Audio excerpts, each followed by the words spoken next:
नमस्कार प्रेक्षक हो, तुमच्या आवडत्या मालिकेच्या आजच्याच म्हणजे 20 जानेवारीच्या आदित्यने तडकाफडकी निर्णय घेतला आहे की येत्या 2 दिवसात मी साखरपुडा करतोय, सगळ्यांनी तयारीला लागा. पण हा निर्णय त्याने मनापासून घेतलेला नाही आहे, हे त्याच्या चेहऱ्यावरूनच दिसतंय. आणि ह्या निर्णयापासून पारूही खुश नाही आहे. आता पारू किचनमध्ये आलेली असते आणि विचारच करत असते की आदित्य सरांनी असा अचानक निर्णय का घेतला असेल. पण अनुष्का मॅडम कशा आहेत याचा मला जरा अंदाज आला आहे. मी सांगावं का आदित्य सरांना? तेवढ्यातच तिथं प्रीतम येतो आणि म्हणतो, हे जरा आतीच चाललं आहे ना, म्हणजे दादाचं आणि तुझं बॉन्डिंग मला माहिती आहे. दादांना असं अचानक निर्णय घेणं हे चुकीचंच आहे आणि मला नाही वाटत तो ह्या निर्णयापासून खुश असेल. आणि पारू, तूही नाही आहेस ना, मला माहिती आहे. मी आजच रात्री जाऊन दादाशी बोलणार आहे. आणि यांचं हे बोलणं चालू असताना अनुष्काने बाहेरून हे सगळं ऐकलेलं असतं. अनुष्काला कळलेलं असतं की आदित्य आता साखरपुड्याला तयार झाला आहे, पण प्रीतम जाऊन त्याचे कान भरेल आणि आदित्यचं मन परत भरकटेल. असं म्हणून प्रीतम तिकडून रागानेच निघून जातो. पारू आता विचारच करत बसलेली असते, काय होणार पुढे. आदित्य सरांचं सुखाचा संसार चालू झाला असता, ते खुश तर मी पण खुश. पण आता पुढ्यात काय वाढून ठेवलं आहे काय कळेना. याच विचारात ती दूध घेऊन आदित्यच्या खोलीत निघालेली असते.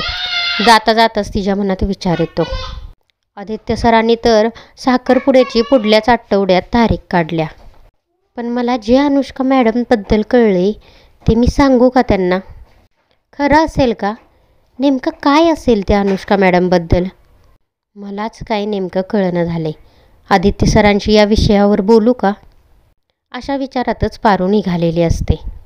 इकडे अनुष्काला प्रीतमचा खूप राग आलेला आहे. तिला कळून चुकले, प्रीतम हा माझ्या वाटेतला काटा होत आहे, त्याला काढलंच पाहिजे. त्यासाठी ती प्रीतमला विष घालून ठार मारण्याचा प्लॅन करते. आता ती मंदिरातून आलेल्याचं सोंग करते आणि पेड्यामध्ये विष मिळवते आणि तो पेढा नेऊन प्रीतमला देते. प्रीतम सुरुवातीला मी गोड खात नाही रात्रीचा असं सांगतो, पण अनुष्का म्हणते, प्रीतम असं म्हणू नये, हा नुसता पेढा नाही आहे, हा देवाचा प्रसाद आहे, खा बरं, बघ सगळ्यांना मी वाटून आले, हा लास्ट पेढा राहिला आहे तुझा, असं म्हणून ती प्रीतमला खाण्यास भाग पडते. त्यानंतर मात्र प्रीतमला थोड्या वेळाने चक्कर येऊ लागते.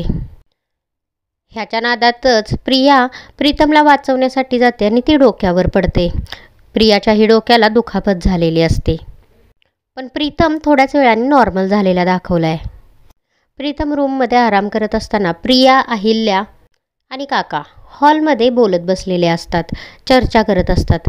प्रीतम तेवढ्यातच मोबाईलला एक न्यूज बघतो आणि तो धावतच हॉलमध्ये येतो आणि धापा टाकतच सांगतो, आई आई लवकर न्यूज चॅनेल लाव, अगं चॅनेलवर काहीतरी पारू आणि अनुष्काबद्दल न्यूज चालू आहे. अहिल्या मात्र शॉक होते की आता काय नवीन लफडं मागं लागलं. आत्ता कुठं गाडी रुळावर आली होती. आणि अहिल्या ही लगेच न्यूज ऑन करते आणि ऑन झाल्या झाल्या त्या न्यूजकडे डोळे फाडून पाहतच राहते. तर प्रेक्षक हो, आता ही न्यूज काय असेल? तुम्हाला काय वाटते आम्हाला कमेंट करून नक्की कळवा. आणि या मालिकेच्या अशाच डेली अपडेटसाठी आत्ताच बेल आयकॉनवर क्लिक करून आपल्या चॅनेलला सबस्क्राईब करा. व्हिडिओ आवडला असेल तर लाईक करायला विसरू नका. धन्यवाद.